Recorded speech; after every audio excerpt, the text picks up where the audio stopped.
कोणतंही आंदोलन जेव्हा होतं तेव्हा त्या आंदोलनाच्या पाठीमागचा हेतू हा कितीही, ज्याला आपण म्हणतो, शुद्ध असला किंवा कितीही जेन्युइन असला तरी बऱ्याच वेळेला आंदोलनांचा वापर हा देशविघातक शक्तींकडून बऱ्याच वेळेला होत असतो आणि त्याच्यामुळे आंदोलन फसण्याची शक्यता असते. काही दिवसांपूर्वीच CJP पार्टी ही एक आभासी व्हर्च्युअल पार्टी स्थापन झाली आणि काही दिवसातच त्याला खूप मोठा प्रतिसाद मिळाला. इंस्टाग्रामवरती, म्हणजेच त्याला आपण सोशल मीडियावरती असं म्हणूया, खूप सारे फॉलोअर्स मिळाले. मिलियन्समध्ये, म्हणजे दशलक्षमध्ये त्यांना फॉलोअर्स मिळाले. नंतर त्या पार्टीचे संस्थापक अभिजित दिपके हा अमेरिकेतून भारतामध्ये आला आणि त्यानंतर गेल्या जवळपास 1 महिना 1.5 महिन्यामध्ये अनेक प्रकारच्या उलथापालथी आपल्या देशामध्ये होत आहेत. आणि त्यातच नीट पेपर जे लीक झाले हा मुद्दा उचलून धरण्यात आला आणि त्यावरून जोराचं आंदोलन पेटलं. खरं म्हणजे पेपर लीक होणं ही चुकीची गोष्ट आहे आणि त्याचं खूप मोठं नुकसान समाजाला, विद्यार्थ्यांना आणि पर्यायाने भविष्यातल्या पिढीला होतं आणि त्यामुळे त्याच्याविरुद्ध आवाज उठवणं ही निश्चितच चांगली गोष्ट आहे. आपण व्यवस्थेला जाब विचारला पाहिजे, व्यवस्थेला प्रश्न विचारले पाहिजे, सरकारला घेरलं पाहिजे, कारण सरकार हे जनतेच्या प्रश्नांवरती काम करण्यासाठी, त्याच्यावरती सोल्युशन शोधण्यासाठी त्याची मुख्य जबाबदारी आहे. पण आता झालं काय, तर हा जे सगळं आंदोलन आहे जंतर मंतरवरती, त्यापूर्वी सोनम वांगचुक यांचं पोषण असेल, त्यानंतर मग चलो संसद हा मार्च असेल, या सगळ्यामध्ये ह्या ज्या CJPची मागणी काय आहे, तर त्या प्रमुख मागण्या ह्या आहेत की परीक्षा प्रणाली अधिक पारदर्शक करावी, जी अतिशय रास्त मागणी आहे. पेपर लीक प्रकरणांवर कठोर कारवाई व्हावी, हीही रास्त मागणी आहे, कारण जर कारवाई झाली तर पुन्हा अशा प्रकारच्या गोष्टी होणार नाहीत. तिसरी आहे जबाबदारी निश्चित करावी, की एखादी परीक्षा तुम्ही जेव्हा किंवा कुठल्याही एखादी योजना असेल, परीक्षा असेल, कुठलीही एखादी एक प्रकल्प असेल ज्या तो राबवला जातो, तर त्याची संविधानिक म्हणा किंवा कायदेशीर नैतिक जबाबदारी कोणी स्वीकारावी आणि त्याच्यामध्ये जर काही गफलत झाली तर कोणी राजीनामा द्यावा, ही जबाबदारी निश्चित केली जावी. शिक्षण व्यवस्थेत दीर्घकालीन सुधारणा. आता आपल्याला माहिती आहे की NEP 2020 हा खूप मोठा चर्चेचा विषय सध्या आपल्या देशामध्ये चालू आहे आणि हे NEP 2020 जे आहे ते एज्युकेशन सिस्टीममधल्या रिफॉर्मवरतीच NEPचा सगळा पाया जो आहे तो तोललेला आहे. त्यामुळे शिक्षण व्यवस्थेत दीर्घकालीन सुधारणा ह्या सुरू झालेल्या आहेत ऑलरेडी. त्या दृष्टीने आपलं सरकार, आपलं शासन प्रयत्न करतं आहे आणि सगळ्यात मोठी जी मागणी आहे ती म्हणजे शिक्षण मंत्र्यांचा राजीनामा. ह्याच्यावरती सतत जोर दिला जातो आहे. धर्मेंद्र प्रधान आपले जे शिक्षण मंत्री आहेत, केंद्रीय शिक्षण मंत्री, त्यांनी राजीनामा द्यावा असं म्हटलं जातं आहे.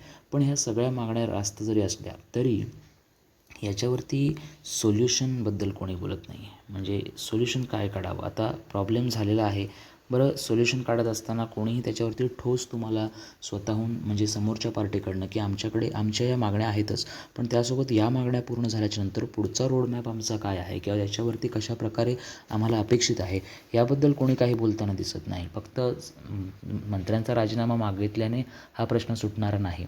तर या संपूर्ण व्यवस्थेमध्ये जे दोषी आहे, जिथे जिथे लूप होल्स राहिलेले आहेत, जिथे जिथे चुका राहिलेल्या आहेत, त्या सगळ्या चुका आपल्याला भरून काढाव्या लागतील. त्यातले लूप होल्स आपल्याला फिलअप करावे लागतील आणि जे दोषी आहेत त्यांना शोधून शोधून काढावं लागेल. आणि याच्यामध्ये खूप जण दोषी आहेत.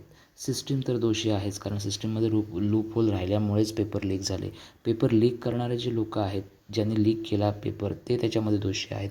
आणि त्यासोबतच जे पेरेंट्स किंवा जे स्टुडंट्स ज्यांनी हे लीक झालेले पेपर खरेदी केले, ज्यांनी त्याच्यात पैसा टाकला, हेही तितकेच जबाबदार आहेत. कारण ही सगळ्यांनी मिळून या सगळ्यांच्या चुकीतनं चेन ऑफ एरर्स ज्याला आपण म्हणतो, एका चुकीतनं दुसरी चूक, दुसरीतनं तिसरी, अशा चुका होत होत होत हा संपूर्ण पेपर लीकिंग, नीटचा पेपर लीकचा जो विषय आहे तो घडलेला आहे. त्यामुळे याच्यावरती कुठेतरी काहीतरी कायदा किंवा याच्यावरती काहीतरी आपल्याला सोल्युशन काढावं लागेल. पण एकंदरीत आपण जर पाहिलं तर पॉलिटिकल अनरेस्ट आणि नेशन वाईड एज्युटेशन त्यांना करायचं आहे. संपूर्ण देशामध्ये आंदोलन पसरवायचं आहे. पॉलिटिकल अनरेस्ट त्यांना हवा आहे, अस्थिरता हवी आहे. हे आपलं उद्दिष्ट असतं कामा नये. कारण आपण जर आंदोलन स्टुडंटसाठी करतो आहे, तर स्टुडंट हे आपल्या देशाचं भविष्य आहे आणि त्यांचं भविष्य सुरळीत राहण्यासाठी आपलं वर्तमान स्थिर राहणं आवश्यक आहे. जर वर्तमानामध्ये आपण अस्थिरता आणली, बऱ्याच वेळेला या प्रोटेस्टमधनं अशा घोषणा दिल्या जात आहेत की नेपाळ किंवा बांगलादेशसारखी परिस्थिती आपण आपल्या देशामध्ये आणू, हे अत्यंत चुकीचं आहे. कारण आपला देश आत्ता कुठे हळूहळू विकासाच्या दिशेने जायला लागलेला आहे. त्याला ते जे चालणं आहे ते डायव्हर्ट कुठेही व्हायला नको, किंवा हा जो खरोखरच कळीचा मुद्दा आहे आंदोलनाचा त्याला चुकीच्या गोष्टी होता कामा नयेत. त्याने आंदोलन हायजॅक होण्याची शक्यता आहे. आंदोलनाचं जे नेतृत्व आहे ते सुरुवातीला अभिजित दिपकेकडे होतं आणि त्यानंतर अभिजित दिपके नंतर ते सोनम वांगचुक हे जेव्हा ते स्वतः त्या उपोषणाला बसले, हंगर स्ट्राईकला बसले, तिथे त्यांचं नेतृत्व त्यांच्याकडे गेलं. परंतु साधारण 20 ते 21 दिवसांमध्ये त्यांना हॉस्पिटलमध्ये भरती करण्यात आलं आणि पुन्हा अभिजित दिपकेवरती ही जबाबदारी आली की त्याने ते आंदोलन पुढे घेऊन जावं. नेहमी आपण हे लक्षात ठेवलं पाहिजे की कोणतंही आंदोलन सुरू करण्यापूर्वी आंदोलनानंतर काय तो रोडमॅप आपल्याकडे क्लिअर असायला हवा. समजा तुमचं आंदोलन 24 तासामध्ये यशस्वी झालं, आपण धरून चालू की पूर्ण केंद्र सरकारच तुम्ही उलथवून टाकलं, सरकार उलथवलं, तुम्ही पूर्ण सरकारच उलथवलं, तर सरकार उलथलं, पंतप्रधान मोदींनी उद्या राजीनामा दिला, तर त्यावेळी तुम्ही काय करणार आहात? उद्या सकाळी 8 वाजता, आज 21 जुलै 2024 तारीख आहे, 21 जुलैच्या रात्री 12 वाजता मोदींनी राजीनामा दिला. 22 जुलैला सकाळी 8 वाजता जेव्हा संसदेचं कामकाज 8 वाजता 9 वाजता जेव्हा सुरू होईल तेव्हा तुमच्याकडे रोडमॅप काय आहे, तेव्हा तुम्ही देशाला काय देणार आहात? आणि फक्त उद्या नव्हे, पुढच्या 10 वर्षाचा, 15 वर्षाचा, 2047 साली आपल्या देशाला स्वतंत्र होऊन 100 वर्ष पूर्ण होत आहेत, त्यावेळीपर्यंत तुमच्याकडे काय रोडमॅप आहे? हा मोठा प्रश्न आहे. त्यामुळे विद्यार्थ्यांनीसुद्धा हे लक्षात घेतलं पाहिजे की आत्ता आपण आपलं भविष्य घडवलं पाहिजे. असे असंख्य पेपर आत्तापर्यंत फुटलेले आहेत, असंख्य वेळा मुलांना पुन्हा परीक्षा द्याव्या लागल्या. आत्ताच महाराष्ट्रामध्ये जर तुम्ही पाहिलं तर TETचा पेपरही फुटला होता. त्या टेट पेपरचं आता पुढची डेट अजूनही डिक्लेअर झालेली नाही, पण यातनं आपण शिकलं पाहिजे.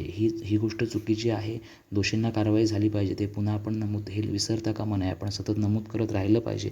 पण म्हणून संपूर्ण देश अस्थिर होईल, संपूर्ण समाजरचना अस्थिर होईल, समाजामध्ये फूट पडेल, वेगवेगळ्या लोकांमध्ये वेगवेगळ्या विचारधारांवरनं फूट पडेल अशी कुठलीही पावलं आपल्याकडनं उचलली जाता कामा नये.